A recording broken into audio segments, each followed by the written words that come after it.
by registering a higher growth in Q1. At the same time, there has been a considerable moderation in headline inflation. The rationalization of the GST is likely to have a sobering impact on inflation, while at the same time stimulating consumption and growth. Tariffs, on the other hand, will moderate exports. As for the global economy, it has been more resilient than anticipated, with robust growth in the US and China.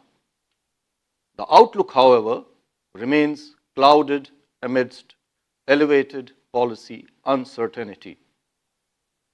Inflation has remained above respective targets in some advanced economies, posing fresh challenges for central banks as they navigate the shifting growth-inflation dynamics.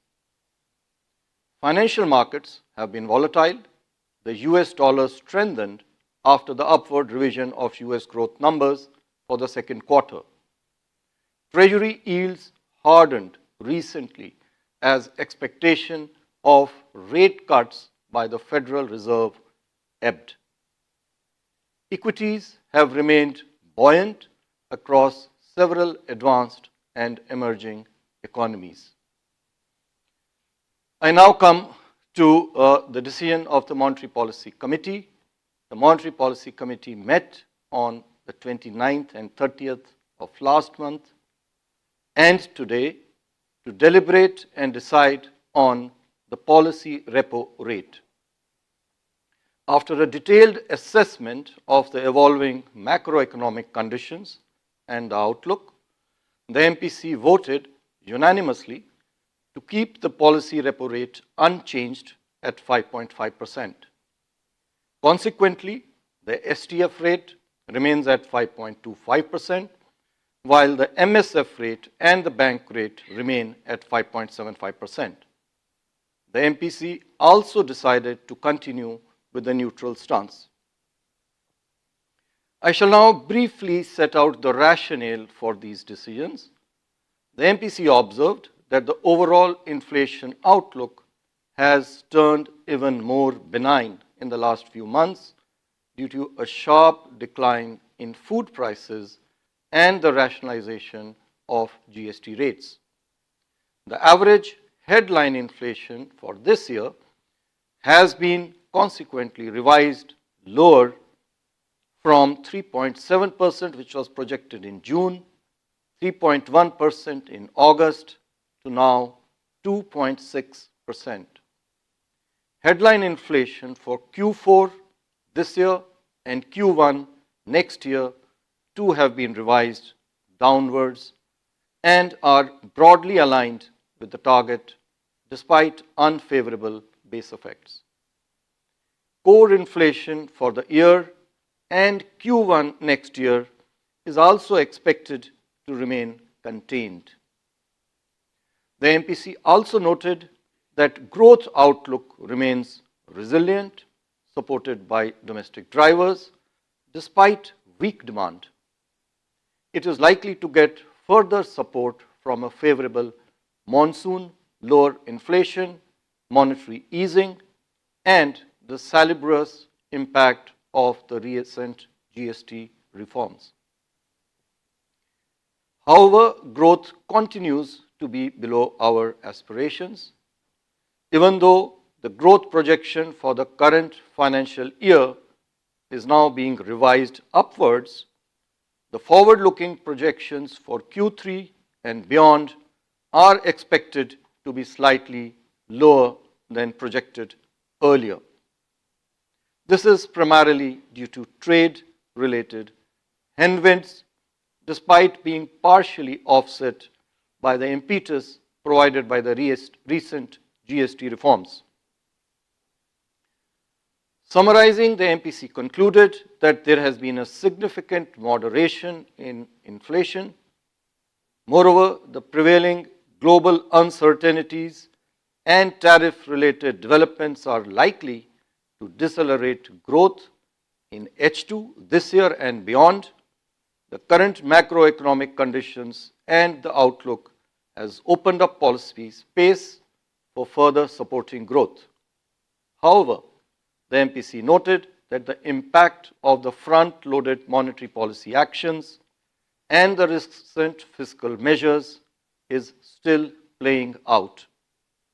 The trade-related uncertainties are also unfolding. The MPC therefore considered it prudent to wait for the impact of policy actions to play out and for greater clarity to emerge before charting the next course of action. Accordingly, the MPC unanimously voted to keep the policy repo rate unchanged at 5.5% and also decided to retain the stance at neutral. I will now be dwelling in some detail about our assessment of growth and inflation which has gone into these MPC decisions. First of all, growth. Economic activity has remained resilient, with growth of real GDP surprising on the upside at 7.8% and GVA at 7.6% for Q1 this year. As suggested by high-frequency indicators available so far, domestic economic activity continues to sustain momentum even in Q2. Looking ahead, an above normal monsoon, good progress of Kharif sowing, and adequate reservoir levels have further strengthened prospects of agriculture and rural demand. Buoyancy in services sector coupled with steady employment conditions are supportive of demand. This is expected to get a further boost from the rationalization of GST. Rising capacity utilization, conducive financial conditions, and improving domestic demand should continue to facilitate fixed investment. However, ongoing tariff and trade policy uncertainties will impact external demand, prolonged geopolitical tensions, and volatility in international financial markets caused by risk-off sentiments of investors pose downside risks to the growth outlook. The implementation of several growth-inducing structural reforms, many of which were announced by the Honorable PM on 15th August, including the streamlining of GST, are expected to offset some of the adverse effects of the external headwinds. Taking all these factors into account, real GDP growth for this year is now projected at 6.8%. This is a revision from our earlier forecast of 6.5%. Q2 now is projected at 7%, Q3 at 6.4%, Q4 at 6.2%. Real GDP growth for Q1 next year is projected at 6.4%. The risks are evenly balanced. I will now come to inflation. Inflation conditions remained benign during 25-26 so far, with actual outcomes turning out to be significantly lower than our projections. Low inflation is primarily attributed to a sharp fall in food inflation, aided by improved supply prospects and measures taken by the government to effectively manage the supply chain. Core inflation remained largely contained, with the August reading at 4.2%. This is despite continued price pressures on precious metals like gold and silver. Turning to the inflation outlook, the progress of the southwest monsoon has been satisfactory. Healthy Kharif sowing, adequate reservoir levels, and comfortable buffer stocks of food grains should keep food prices benign. The recently implemented GST rate rationalization would also lead to a reduction in prices of several items in the CPI basket. Overall, the inflation outcome is likely to be softer than what was projected in August, primarily on account of the GST rate cuts and benign food prices. Considering all these factors, CPI inflation for this year is now projected at 2.6%, with Q2 and Q3 at 1.8%, Q4 at 4%, and Q1 next year at 4.5%. The risks are evenly balanced. I will now dwell on India's external sector position.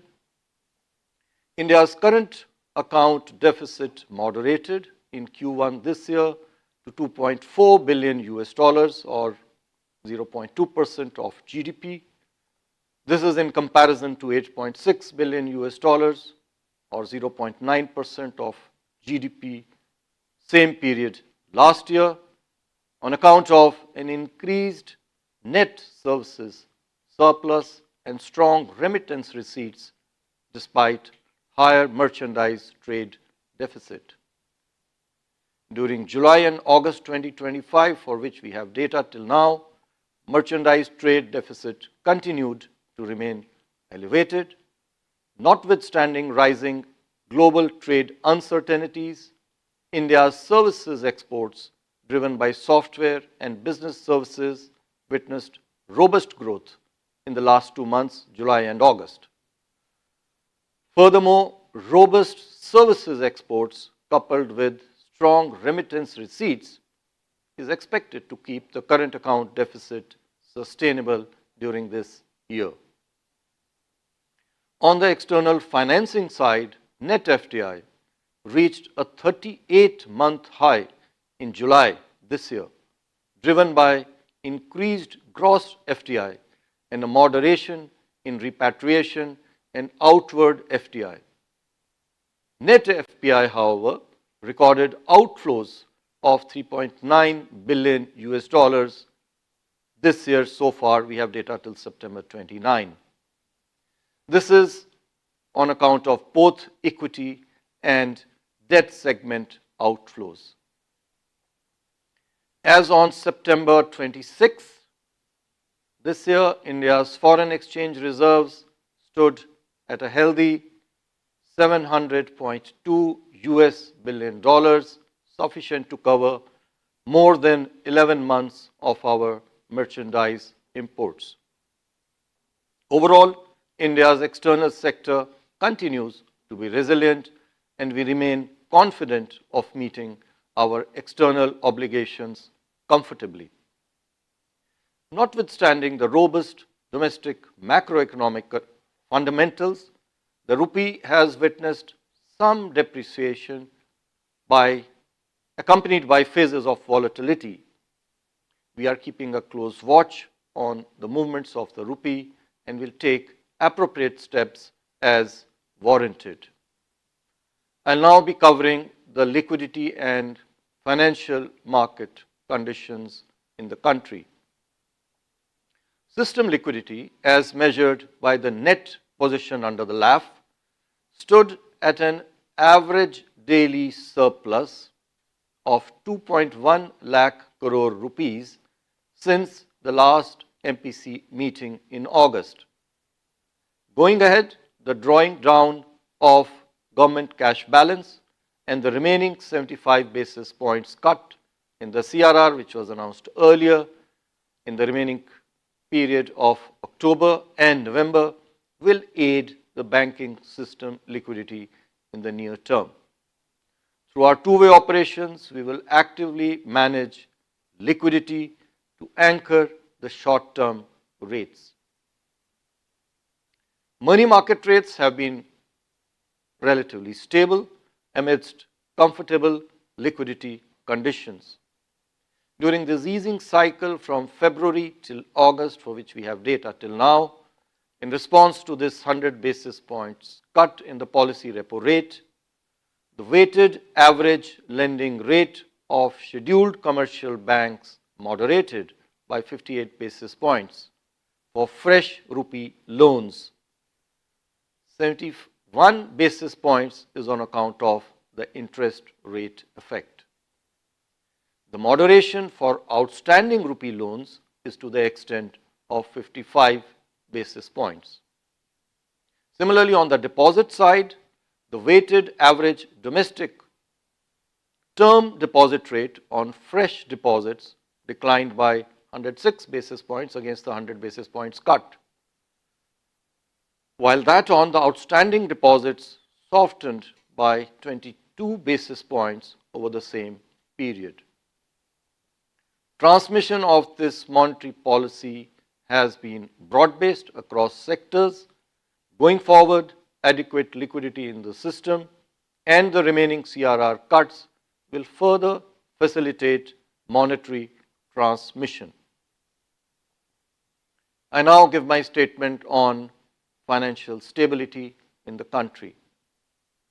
The system-level financial parameters related to capital adequacy, liquidity, asset quality, and profitability of the scheduled commercial banks continue to remain healthy.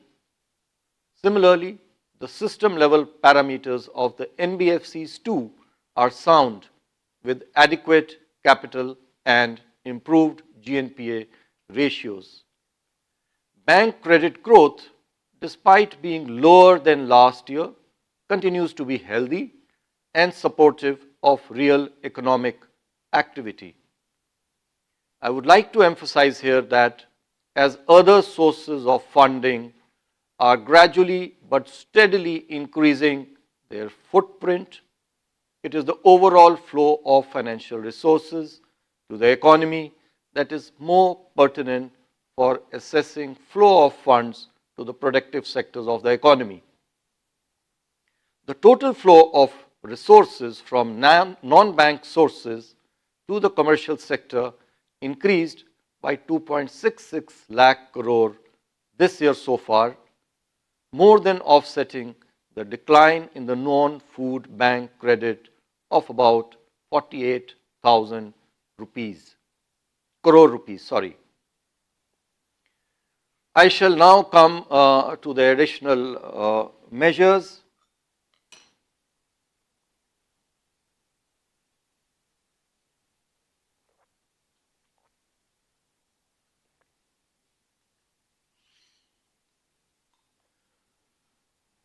I have 22 additional measures aimed at, number one, strengthening the resilience and competitiveness of the banking sector. 2, improving the flow of credit. 3, promoting ease of doing business. 4, simplifying foreign exchange management. 5, enhancing consumer satisfaction. And lastly, internationalization of the Indian rupee. First of all, I have a few measures for strengthening the resilience and competitiveness of the Indian banks. The ECL framework, the expected credit line framework of provisioning with prudential floors, is proposed to be made applicable to all scheduled commercial banks and all India financial institutions. You would recall earlier a discussion paper in this regard was issued. We propose to make these effective from 1st April 2027, therefore giving sufficient time to the regulated entities. Moreover, there will be a glide path till 2031, so effectively 5 years. This is to smoothen the one-time impact of higher provisioning, if any, on the existing books of some of the banks. Furthermore, it is proposed to make the revised Basel III capital adequacy norms effective for commercial banks again from 1st April 2027. In furtherance of this, a draft of the standardized approach for credit risk shall be issued shortly. Under the revised approach, the proposed lower risk weights on certain segments are expected to reduce the overall capital requirements. particularly for MSMEs and residential real estate, including home loans. It may be recalled that capital requirements for operational risk have already been finalized in 2023, whereas the capital requirements for market risk under Pillar 1 of the Basel III guidelines are under finalization after receipt of comments from the public. All these measures we propose to make them effective from 1st April 2027. These measures will help align our guidelines with international standards adapted to our national conditions and priorities, and strengthen the capital adequacy framework for the banks and the all India financial institutions. 3. A draft circular on forms of business and prudential regulation for investment was issued in October last year. It has now been finalized after wide public consultations, and it will be issued shortly. The proposed regulatory restriction on overlap in the businesses undertaken by a bank and its group entities is being removed from the final guidelines. The strategic allocation of business streams among various group entities of a bank will be left to the wisdom of the bank boards. It is further proposed, this is my fourth proposal in this regard, to introduce risk-based deposit insurance premium. You are aware that today we are having a flat rate of premium for all banks, irrespective of size, irrespective of risk, at 12 paisa per 100 rupees of net deposits. We propose to bring in risk-based insurance premium. This will incentivize sound risk management by banks and reduce the premium to be paid by the better rated banks. I will now announce 5 measures to improve the flow of credit to the real economy. 1. To expand the scope of capital market lending by banks, it is proposed to provide an enabling framework for Indian banks to finance acquisition by Indian corporates. Some of the acquisition finance related to infrastructure companies is already available, already provided. We propose to now expand it. 2. It is proposed to A. Remove the regulatory ceiling on lending against listed debt securities, and B. Enhance limits for lending by banks against shares from rupees 20 lakh to rupees 1 crore per person, and for IPO financing from rupees 10 lakh to 25 lakh rupees per person. These had not been revised for some time. 3. It is proposed to withdraw the framework introduced in 2016 that disincentivized lending by banks to specified borrowers, those borrowers which had credit limits from the banking system on the whole of rupees 10,000 crore and above. While the large exposure framework since put in place for the banks addresses credit concentration risk to a particular entity or group at an individual bank level, concentration risk at the banking system level, as and when considered necessary, will be managed through specific macroprudential tools. 4. To reduce the cost of infrastructure financing by NBFCs, it is proposed to reduce the risk weights applicable to lending by NBFCs to operational, high-quality infrastructure projects. This should give a boost to funding for infrastructure in the country. 5. Since 2004, about 20 years ago, licensing for UCBs, the urban cooperative banks, had been paused. No license has been given thereafter. Considering the positive developments in the sector, including legislative amendments in the Banking Regulation Act during the last 2 decades, and in response to the growing demand from the stakeholders, we propose to publish a discussion paper on licensing of new UCBs. I now come to measures related to ease of doing business, and we have been taking a number of measures over the recent few months and even earlier. I have 7 announcements to make, including those related to FEMA. First, a large number of circulars and directions totaling about 9,000 have been consolidated. I had earlier announced in this regard, and we have consolidated them subject-wise across 11 different types of regulated entities. Drafts of the same are ready, and they shall be issued shortly for public consultation. They should certainly aid simplification. Second, it is proposed to provide greater flexibility to banks for opening and maintaining transaction accounts of borrowers, that is current accounts, CC and OD accounts. This will particularly help borrowers which are regulated by a financial sector, for example, the NBFCs. Restrictions with regard to collection accounts are also proposed to be withdrawn.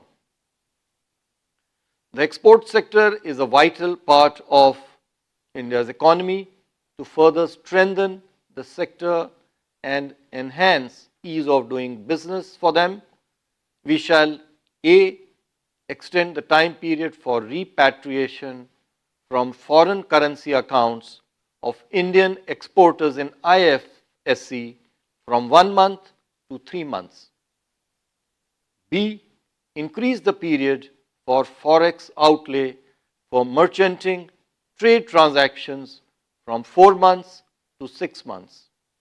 And C, simplify the process of reconciliation of outstanding entries related to exports and imports in the respective reporting portals, the EDPMD and the IDPMS. Sixth, and these relate to FEMA, again, key provisions relating to eligible borrowers, recognized lenders, limits on borrowing, cost of borrowing, end use and reporting, etc. in the ECB regulations issued under FEMA are proposed to be rationalized. Seventh, it is proposed to rationalize FEMA regulations regarding non-residents establishing their business presence in India. I shall now state 3 consumer-centric proposals. 1.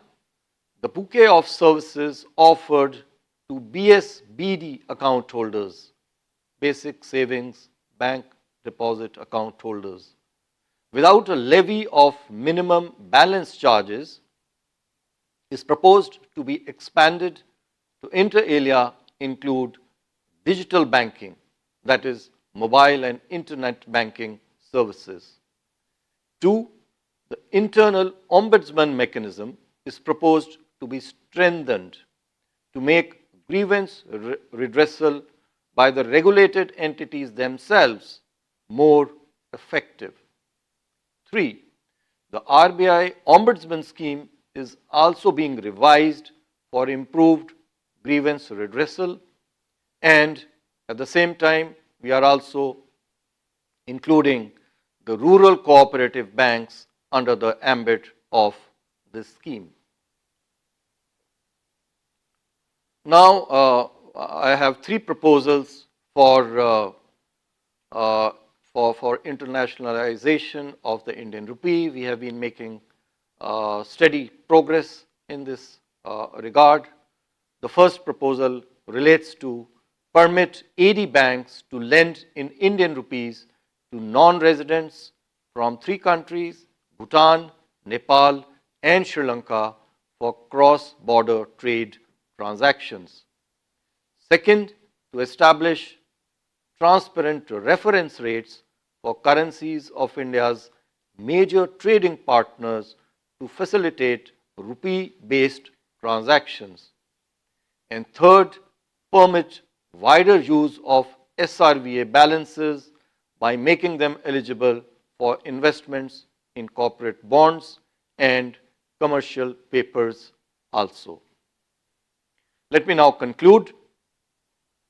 Despite an external environment that has deteriorated since the August policy, the Indian economy remains poised to register high growth.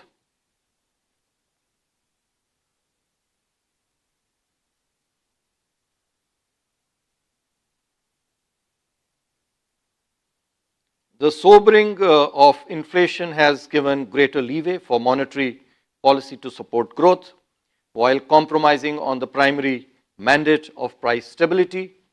However, the MPC decided to wait for the cumulative impact of the recent policy actions to play out before charting the next course of action as India strives towards achieving Viksit Bharat by the centenary year of its independence.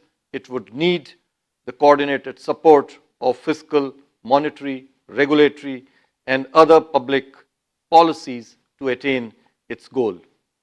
The recent rationalization of GST rates by the government is a major step in this direction. In terms of monetary policy actions, we will remain vigilant of the incoming data and stay focused on our objective of maintaining price stability while supporting growth.